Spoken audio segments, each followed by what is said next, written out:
Muito bom dia, amigos e amigas, povo e pova. Eu sou Daniel Nonato. Obrigado a você pela presença em nosso encontro matutino. Lembrando que hoje é domingo, dia 3 de julho de 2021, ou seja, o mês de junho já foi, metade do ano já pagamos já, falta só mais 6 meses, daqui a 6 meses estaremos celebrando já o mês do Natal. Lembrando a todos e a todas, 6 meses não, daqui a 5 meses, eu 6 meses o quê? Lembrando a todos e a todas que estamos vivendo aí um tempo diferente, ainda vivemos aí a pandemia está acontecendo, obrigado a usar máscara em lugares fechados, não paremos de usar máscara, tem pessoas sendo contaminadas pela Covid, mas a gente conhece pessoas que se negam, né? Por exemplo, eu conheço pessoas que se recusam a tomar vacina. Eu já vou para a 4ª dose da vacina, é isso aí, 4ª dose, vamos nós. E lembrando a todos e a todas que eu estou um passo para me tornar um ex-desempregado. Eu estava até semana passada como desempregado, agora falta apenas 2 dias para confirmar para me ser um ex-desempregado nesse Brasil de meu Deus. Mas lembrando a todos e a todas que ainda vivemos a dificuldade do dia a dia, como todo brasileiro, não é isso? Somos 33 milhões de brasileiros que passam fome, necessidade de alimento, de comida na mesa. São 106 milhões de brasileiros que não sabem se vão almoçar e se não vão jantar. Olhando para a realidade, nesse domingo, dia 3 de julho de 2022, a gente olha bem claro hoje, nós já publicamos nosso blog lá, denonato@gmail.com é meu e-mail, então você pode mandar mensagem para mim aí, pode mandar também um pix, e também você que quiser aí acessar nosso blog, denonato.blogspot.com, é o nosso blog aí. E aí a gente pede a você, já para iniciar, o seu like, o seu comentário, para a gente poder levantar esse vídeo aqui, subir na plataforma. Lembrando que hoje é dia de São Tomé. As pessoas às vezes acessam o vídeo, assiste e não comenta, não coloca lá a sua posição, o seu comentário. Então, por favor, vamos nós aí, por favor, curtir aí o nosso vídeo, fazer seu comentário. E o seu comentário é muito importante, afinal de contas é com ele que nós sabemos até que ponto está valendo a pena o nosso trabalho aqui junto à rede social, tanto no WhatsApp, no Facebook, ou mesmo aqui no YouTube, ou mesmo no Twitter. A gente às vezes compartilha lá no Twitter, embora a gente não é muito usar o Twitter não, mas estamos nós aí. Lembrando que nossas redes é denonato@gmail.com, já falei meu e-mail. Também aí o Daniel Nonato lá no Facebook. Também Denonato lá no Instagram e Denonato3 no Twitter, e aqui no canal do YouTube, Denonato é o nosso canal. Olhando para essa semana que nós passamos aí, tivemos aí uma situação bem complicada, né? Tivemos aí o presidente falando que o atual candidato, ex-presidente da República do Brasil, vai fechar os clubes de tiro e vai abrir biblioteca. Olha que coisa interessante vai acontecer. Eu não sabia disso, é uma coisa boa. Embora a gente saiba que isso é apenas mais uma fake news, porque os clubes de tiro geralmente são privados, e sendo privado não tem como a gente se meter na vida dos outros, né? Vamos lá fechar agora. Hoje vamos celebrar o Atos dos Apóstolos, e a liturgia de hoje, Atos dos Apóstolos, capítulo 12, versículo 1 ao 11, e a outra leitura é Salmo 33, entre parênteses 34, com a resposta: de todos os temores me livrou o Senhor Deus. E a segunda leitura, 2 Timóteo, capítulo 4, versículo 6 ao 8, depois versículo 17 ao 18. Sem esquecer que essa data é a data de São Tomé Apóstolo, é isso mesmo, dia 3, devido a ser domingo e também dia do Papa, a festa de São Pedro e São Paulo toma esse espaço, então Tomé fica em segundo plano. Olhando para a semana que passou, a gente ainda já ouviu aí falar da ideia aí de reduzir o ICMS. Em Rio de Janeiro já fez isso, reduziu de 32% para 18% o ICMS no combustível, para fim de facilitar. Também a gente lembra que essa semana tivemos aí os 30 dias da morte, né, do assassinato do Genivaldo na câmara de gás improvisada lá, no caso, na patrulha da Polícia Rodoviária Federal. Esse processo que foi dado um sigilo de 100 anos, e a gente precisa perguntar até que ponto. E ainda essa semana foi comprovado, e comprovado de verdade, que os pastores do MEC, foi demais, né? Do MEC, que foram lá visitar o Bolsonaro 45 vezes, antes mesmo do Milton Ribeiro, que também é pastor, né, pastor presbiteriano, fosse ministro da Educação. A verdade é essa, tudo que é coisa que o presidente não pode explicar ou não tem explicação, ele diz que é culpa do PT. Quando é culpa do PT, ele diz que é o sigilo de 100 anos para evitar que as pessoas se metam à besta em investigar, em olhar, em comentar, em trazer para a superfície aquilo que ele curte em profundidade. Também essa semana tivemos aí a denúncia do presidente da Caixa Econômica, que gostava muito de passar a mão, literalmente, na poupança das funcionárias. Bem, essa é a visão da semana para a gente poder entrar no sentido do Evangelho. Neste domingo dedicado ao Papa Francisco, domingo dia do Papa, somos chamados a olhar o texto de Mateus, capítulo 16, versículo 13 ao 19, que Jesus faz ao datapovo, não é isso? Ele pergunta que de fato eu sou, quem vocês, como que falam de mim? E aí a comunidade apostólica responde, um diz que é Elias, outro que é Jeremias, outro que é um dos profetas, mas Pedro tem a ousadia de dizer que tu és o Cristo, o Filho de Deus vivo.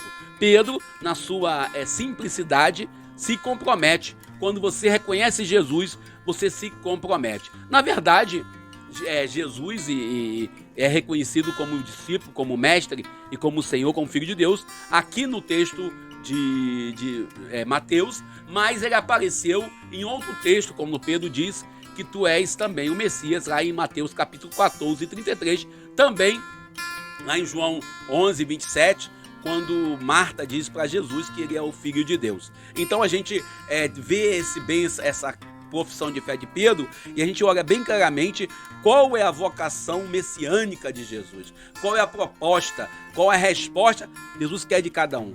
Pedro, um pescador, recebe a missão de ser pedra, ser firme na direção da barca. E hoje, olhando ainda para o apóstolo Paulo, que, diferente de Pedro, no carisma, recebe a missão direta do Cristo no caminho de Damasco. Tanto Pedro como Paulo têm nomes trocados pelo Cristo. Paulo é marcado como perseguidor, um fariseu zeloso. E Pedro, um homem do meio do povo, que durante a sua caminhada emite sua opinião, tem sua ação no momento, agindo de forma emocional. Por exemplo, ele corta a orelha do soldado lá em Mateus capítulo 26, versículos 51 ou 52. Também lá em Mateus ele nega Jesus. E sem esquecer o conflito que os dois, Pedro e Paulo, têm no sentido da sua caminhada, quando ambos têm ponto de vista diferente. A gente sabe muito bem lá em Gálatas 2, 1 ao 11 ao 14, quando Pedro e Paulo entram em conflito por causa do comportamento de Pedro.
mesmo leigos, preocupados em usar a chave de desligar, usando com gosto, e aqui vale a pena citar,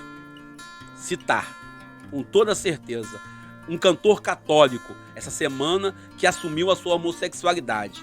E agora ele está trazendo, com as portas fechadas para ele. Será que esse povo não sabia já antes que esse jovem era homoafetivo? Talvez sim, mas faziam de hipocrisia. Ou talvez os casais de segunda união, que por motivo que não me interessa, separam-se do companheiro ou da companheira por causa de comportamentos impróprios e são colocados à margem do caminho. E é isso que nós temos que trabalhar. Quando a gente decide dar um basta em certas situações que nós vivemos como comunidade, somos taxados e somos perseguidos. Interessante que muitos cristãos, católicos sobretudo, fecham as portas da igreja, preocupam-se em fechar a porta da igreja, defendem a pena de morte, criticam o aborto. E essa semana tivemos aí uma crise muito grande com a menina de 11 anos que submeteu o seu aborto. Ninguém está preocupado com a menina, mas apenas com o moralismo hipócrita. Não pode fazer o aborto. Não pode, não deveria fazer o aborto. Não deveria ter acontecido o fato. E eu não concordo com o aborto, mas também não concordo com a pena de morte. Nós, cristãos, fechamos a porta para os excluídos, para os abandonados pelo sistema. Devemos nos questionar se, de fato, a Igreja de Jesus Cristo, com seus vícios farisaicos, observamos os pequenos detalhes do culto, queremos usar a todo custo a chave de desligar, queremos purificar e excluir, e perdemos a noção e a motivação da vinda de Jesus Cristo. A igreja de Pedro e de Paulo viviam a unidade, e não havia uma motivação para esse ou aquele ser mais ou menos santos. Todos estavam mirando no modelo, no exemplo de Jesus Cristo. Interessante que Jesus, quando interroga a Pedro, interroga a comunidade apostólica sobre a realidade que em ele e ela, nós também temos que nos interrogar nesse país de meu Deus, uns 33 milhões de famintos querem um Jesus de arma na mão, um Jesus com projeto para alguns. Para ser igreja de Jesus, se faz necessário ser como ele, se deixar mover pelo Espírito, para entender que Jesus é sinal de contradição.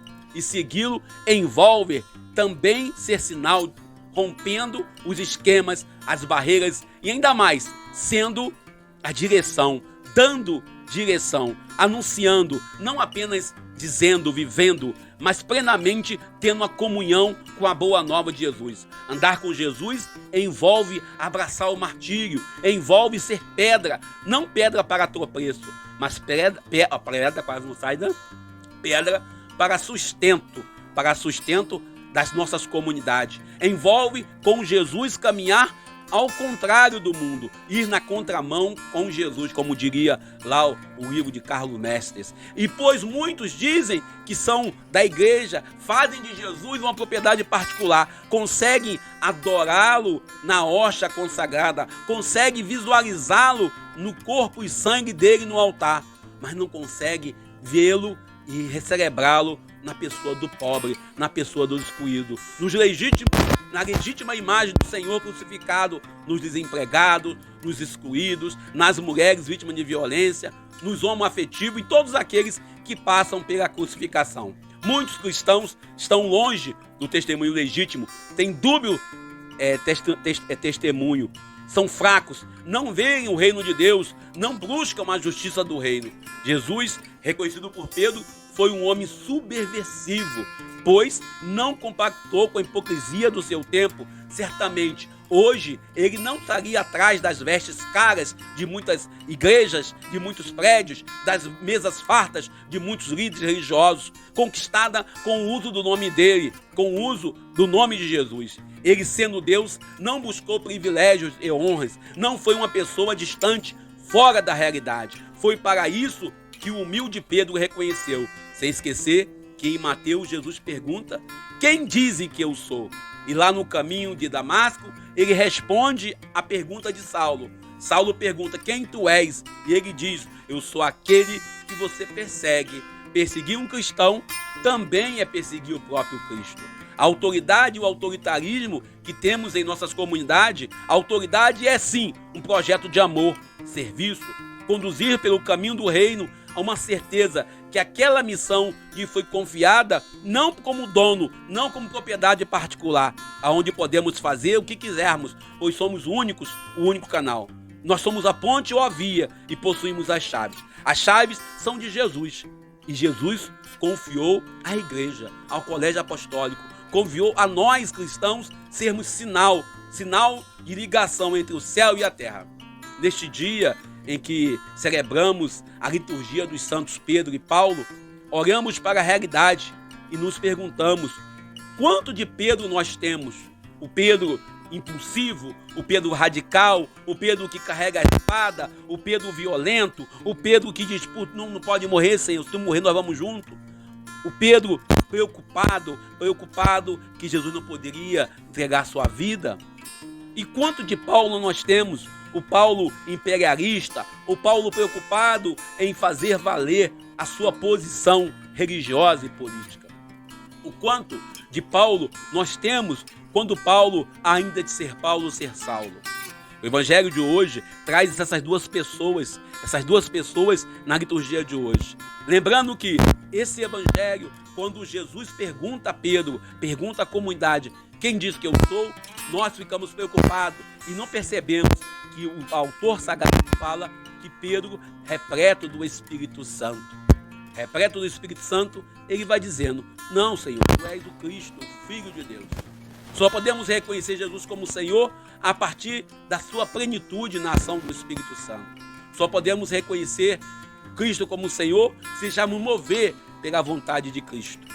O interessante ainda que nós, quando falhamos em reconhecer Cristo, nós falhamos quando nós queremos só um Cristo potente, um Cristo Rei, um Cristo Senhor, um Cristo dono de gado e gente, um Cristo, vamos dizer assim, poderoso. Esquecemos de ver o Cristo vítima, o Cristo condenado à cruz e às cruzes dessa sociedade, na saúde, na educação, a cruz que nós passamos no nosso cotidiano, nas conduções, a cruz do desemprego, a cruz da dificuldade de estar cada dia nessa sociedade cada vez mais preocupadas com a indiferença, preocupados em se manter distante de tudo. O evangelho de hoje ainda nos questiona que tipo de autoridade nós temos em nossas igrejas, que tipo de pessoas nós somos em nossas igrejas. Jesus, quando pergunta a Pedro, ele pergunta porque ele quer essa consulta. Jesus, quando tem a resposta, ele proíbe que seja julgado essa posição de ser o Messias. Ele não quer que ninguém o siga apenas por ele ser o Messias. Ele quer que a fidelidade ao Evangelho seja de verdade e de fato uma fidelidade ao reino que não é a igreja. Temos que superar isso também. O evangelista Mateus traz para nós essa proposta. O Evangelho de Mateus fala do reino de Deus, o reino que está próximo, o reino que acontece na realidade, um reino que acontece dentro do cotidiano nosso. O reino não é a igreja não é o reino. E como diria Paulo VI, a gente falava outro dia com uma pessoa, falava: existem valores que a religião, que a cristandade deveria cultivar mais, que nós como cristãos devemos olhar em outros grupos religiosos. Nós às vezes ficamos só no pessimismo. Olhamos em nossas igrejas o clericalismo, a radicalidade de uns e outros que fazem questão de legitimar, que tem o poder de excomungar, de dizer vai para o inferno, quando na verdade devia olhar para a outra posição e olhar bem o poder de abençoar, o poder de trazer para o mundo a graça do Salvador, o poder de santificar. E esse poder é confiado quando Jesus confia a chave a Pedro. Jesus troca o nome de Pedro, que era Simão, para Kéfas, pedra. Troca o nome de Saulo, de Paulo, que era Saulo, para Paulo. Ao trocar o nome desses dois, Deus está dando para eles uma nova realidade, uma nova perspectiva. Trocar o nome hoje não é mais comum em nosso meio, mas nós não podemos ter comunhão com aquilo que impede a gente com o passado. Aí entra Paulo apóstolo falando do homem velho e do homem novo. O evangelho de hoje nos faz perguntar se nós de fato estamos reconhecendo Jesus, se nós de fato estamos tendo essa experiência de caminhar com Jesus, mesmo que essa experiência de caminhar com Ele envolva passar pela cruz. Mesmo que essa experiência de caminhar com ele envolva a crucificação, seja ela a crucificação social, que muitas das vezes nós vivemos, a crucificação moral que muitos vivem, ou a crucificação de fato, como acontece por aí. O evangelho de hoje ainda traz para nós um Pedro muito certo de tudo. Muitas das vezes, se nós olharmos o personagem de Pedro, é o mesmo Pedro que vai negar Jesus. É o mesmo Pedro que vai dizer que não o conhece 3 vezes. Mas também é o mesmo Pedro que vai jurar que o ama 3 vezes. É o mesmo Pedro que vai liderar a comunidade apostólica, revelando-se um homem falho. E Paulo, também é um homem de posições diferentes. É um homem com uma posição diferente. A mensagem de hoje, com esses 2 santos sendo celebrada, envolve nós olharmos bem que se faz necessária a mudança de atitude. Se faz necessário a mudança de forma de viver. Se faz necessário uma mudança em nossas atitudes. Mesmo você que está na comunidade, que às vezes comete algum erro, falha suas escolhas, ainda pode continuar. Pedro cometeu um erro, dizendo não conheço. Paulo fez parte do grupo de extermínio que executou Estevão, mas quando fez a experiência de Jesus, mudou de caminho, lá em Atos capítulo 9, versículo 1 ao 20. O evangelho de hoje nos convida a estar com Jesus, a caminhar com Jesus, na plenitude, na certeza, como a fidelidade de Pedro, como a fidelidade de Paulo, na fidelidade do evangelho que nos convida a seguir. Bom, eu paro por aqui, lembrando que hoje é dia do Papa Francisco, nossas orações pelo dia do Papa, pedimos a Deus que ajude e que seja bem firme, dê bastante firmeza, dê a força da fortaleza de Pedro, pedra de sustento para o nosso Papa, sendo sempre criticado, nossa fidelidade a ele. Também nós hoje queremos rezar dia de São Tomé, por todos aqueles que duvidam, por aqueles que são ateus, sobretudo. Conheci outro dia um ateu, que misericórdia, só Deus para poder ter pena dele. Também nós oremos claramente, hoje, se iniciando uma nova semana, possivelmente na próxima terça-feira, iniciando uma nova missão, um novo trabalho na nossa vida profissional, pedindo a oração de todos. Também agradecendo a todos que durante esse período, esse 1 ano e 4 meses, que nós ficamos, não tem 1 ano e 5 meses, na verdade, né? Faz 5 meses, 1 ano e 5 meses, agora dia 4 de julho. Nesses 5 meses, nós entramos, são 16 meses que nós ficamos aí, pedindo, 17 meses, na verdade, ficamos aí esperando, 17 me dá medo, ficamos aí desempregados, agora pedindo a Deus que nos abençoe, nos ajude a entrar nessa nova fase. Para por aqui. Agradeço a você pelo carinho, pela presença e peço a Deus que nos abençoe pela intercessão de Paulo e de Pedro. Deus nos abençoe e nos ajude. Bom dia, feliz domingo. Eu sou Daniel Nonato.